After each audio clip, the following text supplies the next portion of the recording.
You're different than most. You refuse to settle for status quo. You're entrepreneurial. You want control of your life. You're driven. You want financial independence. You want to have fun again. You want a life. Hello, everyone. Welcome to Good Money, your trusted source for personal finance advice. I'm Tanya Rivero in New York. Ever wonder what it would be like to work from home? With advances in technology, more and more people are looking for home-based jobs that could easily give them the flexibility of setting their own hours and perhaps find a better work-life balance. It enables you to run your own business, be your own boss, but with the backing of another company that's there because you're selling their products or their services. Wouldn't it be nice if your commute consisted of stepping to the kitchen for a cup of coffee, then into your home office? Well, thanks to the internet, plenty of people do it daily. Best commute in town. Very short. Takes me about 30 seconds. We get to choose our own hours. It allows me to have the flexibility to do things with my wife and my daughter. So there are real work-at-home jobs out there. There is opportunities to work at home. You just need to find out what type of an opportunity you're best suited for and research it and pursue it. For Money Talks, I'm Stacy Johnson. It's an automated way to make money on the internet. So, how does it work?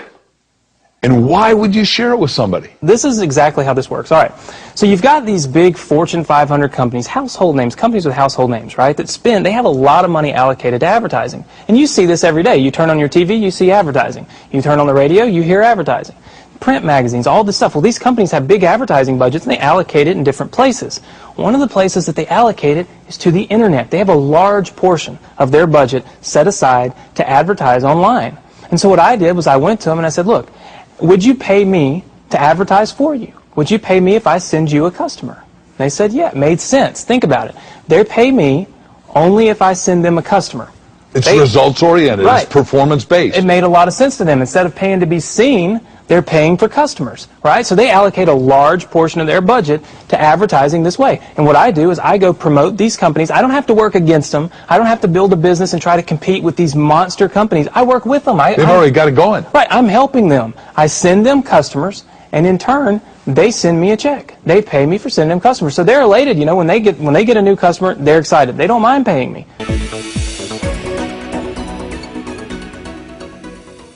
Hi, my name's PJ, and welcome to our short presentation. Have you ever wondered how the rich keep getting richer while broke people stay broke and the middle class seems to be shrinking? Well, this isn't nearly as mysterious as it may appear when you examine the specific differences in how broke people, the middle class, and the rich spend their money. Now, this is such a simple concept, yet so profound, it nearly knocked me out of my chair when I finally understood it. I'm going to show you exactly how the rich spend their money, and you can evaluate for yourself why they keep getting richer and the broke keep getting broker, and why the middle class remains so stressed out. Now, to get started, I'd like to review some financial terms we'll be using during this presentation. The terms that you need to be familiar with are cash flow, which means money you bring in, expenses, which means money you spend, assets. Now, this is the most confusing one. You're probably familiar with the traditional definition of an asset, which is something you own or have equity in. However, back in the 1990s, Robert Kiyosaki introduced us to a new definition of an asset in his groundbreaking Rich Dad, Poor Dad series of books. Robert taught us that an asset is something that pays you, and that's the definition we'll be using here. Liabilities is the last term, and it's defined as things that cost you money.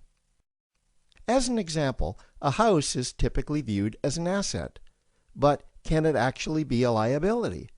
Yes, with our revised definition, anything that costs you money is a liability, not an asset. If you have a mortgage, your house is an asset to your banker because it pays him or her every month. But could a house also be considered an asset to you? Yes, in the right circumstances it could, when it pays you money. Let's say you buy a house and you rent it out, and it paid you a positive cash flow every month after all expenses. That would then be considered an asset. Now, one more time with the terms, just to be very clear before we continue. Cash flow is money you make. Expenses, that's money you spend. An asset pays you, and a liability costs you. Now let's take a look at how broke people spend their money. Now, when I say broke people, I'm not referring to the destitute. I'm speaking about that large portion of our society that lives from paycheck to paycheck and who never seem to have any money. In fact, most times there's more month left at the end of their money, and I'm sure many of you can relate to that group. On payday, broke people buy what I'm going to call stuff. Well, what's stuff? Well, that's inexpensive things that people buy that they don't really need to survive. You go into someone's house and you can't find any counter or tabletop space in the whole house because of all the stuff on it. Their house and their cars are full and cluttered with stuff. Well, where do they get all this stuff? They buy it at the flea market, at the garage sale, at the dollar store, at the craft show. So cash flow comes in and then it goes straight out the expense column to buy stuff. You see, broke people never really educate themselves on assets and liabilities. They justify buying all of this stuff by claiming that it costs so little. But over the years, it's all they ever have. The problem is their cash flow never produced or created more cash flow. Now, please understand, I'm not undermining or taking any shots at this or any group. I just see a lot of financial difficulty out there, and it really doesn't need to be that way. Creating wealth isn't a mystery, it's a formula. The only reason someone doesn't create wealth is because they either don't know the formula or they don't apply the formula. Now let's take a look at the middle class. The middle class is the group that society mistakenly thinks are rich. They're not. Yes, they typically earn a six-figure income, and many of them appear rich, but it's what they buy with their money that keeps them prisoners of the middle class. What they typically buy are liabilities. Remember the definition of a liability? Things that cost you. By buying liabilities, the money gets pushed up and out their expense column. Liabilities are items like cars, boats, houses, airplanes, credit card debt. Now let's see just how this happens. The middle class gets a nice paycheck, let's say $10,000 for the month. They then split that down the middle and they pay their monthly expenses with half, and with the other half, they make a down payment on a new car. The car costs $5,000 down, and after they add on the insurance and the maintenance, that liability now costs $1,100 new dollars every single month. A few months go by, and they want a boat, then a vacation home, a Rolex watch on their credit card, a vacation on their credit card. And before you know it, their liabilities have raised their expense levels to near or above their income levels. They actually spend equal to or more than they make, meaning that they have to go to work and make a certain amount of money every single month just to cover their liabilities.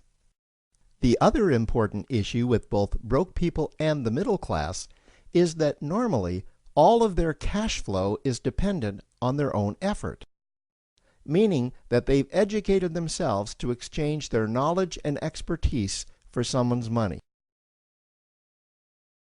Also, the money they earn is usually the highest taxed form of income.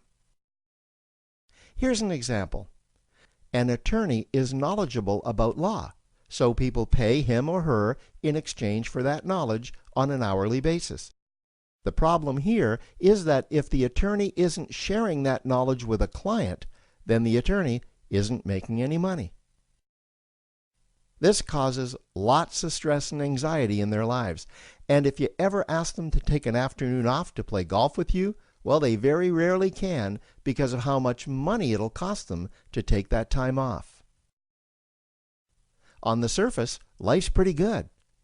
The reality is that it's a roller coaster ride. That's the middle class.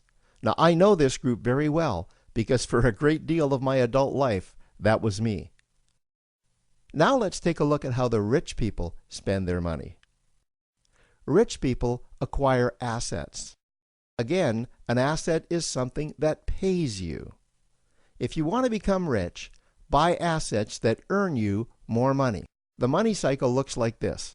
Acquire assets that produce cash flow, invest the profits to acquire more assets that produce more cash flow, invest those profits to acquire more assets that produce more cash flow. The rich spend their money and acquire things that produce more money. Here are a few examples of assets that produce more money. Investments are the obvious ones: stocks, bonds, real estate. Education is another asset. If you learn how to do something that produces more money for you and you actually do it, that's buying an asset. There's a great quote that goes, "If you think education is expensive, you should see how expensive stupidity is." Another example of assets you can acquire that pay you are cash-generating opportunities, especially those opportunities that can create a passive cash flow. Passive meaning that once you build it up, the money continues to flow whether you're still building it or not. Here's a small example. Let's suppose you bought a pinball machine and you put it in a barber shop, and you don't spend any of the profits. You save them until you can buy another pinball machine and put it in another barber shop. This, by the way, was Warren Buffett's first business. If you don't know who Warren Buffett is, he's one of the top 2 richest men in America.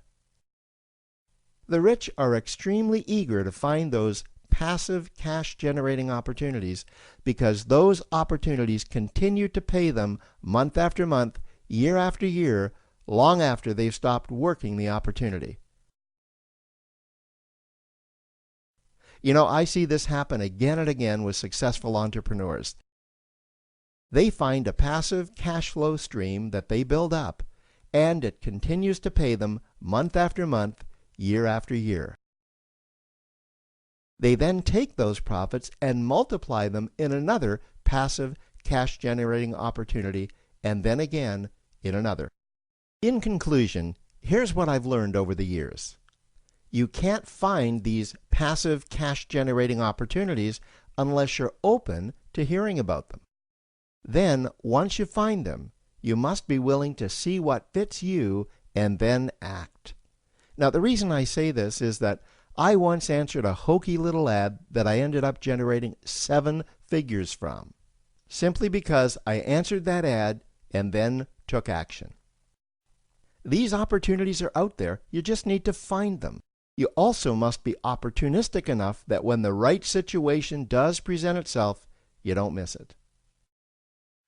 So remember, broke people buy stuff, the middle class buy liabilities, and the rich acquire assets, preferably cash-generating opportunities that can create passive cash flow. They then take that cash flow and invest it in another asset that produces more cash flow. That's the wealth creation formula. Now, I trust you found this introductory information helpful. Now, to learn about one of the greatest cash-generating machines on the planet, click on the link below to proceed to step 2. Don't ever let somebody tell you you can't do something. Not even me. All right? You got a dream, you got to protect it. People can't do something themselves. They want to tell you you can't do it.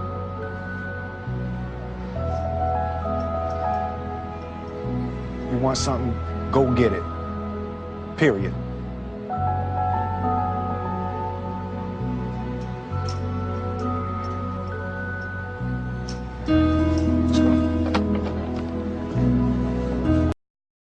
Get into a work-at-home business? Research and just take a look and keep your mind open to find a different opportunity.